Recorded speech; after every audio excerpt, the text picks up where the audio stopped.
Unit 7 for image editing applications. This week you're going to focus on uploading photos and exploring PhotoFlexer. Similar to what we have been doing, but of course going to the website, showing some before and after paid images.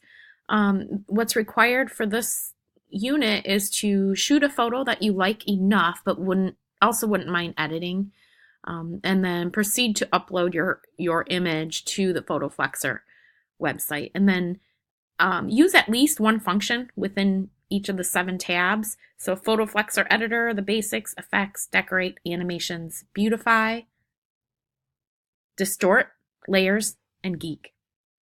Once you're done, go ahead and save that edited photo to your desktop or alongside the original. And then if you want to share with your peers in Google+, that's always cool. And then upload both the original image that you shot and the edited photos to your submission link for credit.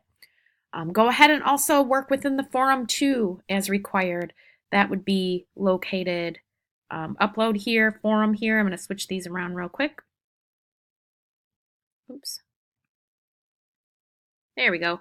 So if you have questions, let me know. Hope you have a very productive week enjoying PhotoFlexer.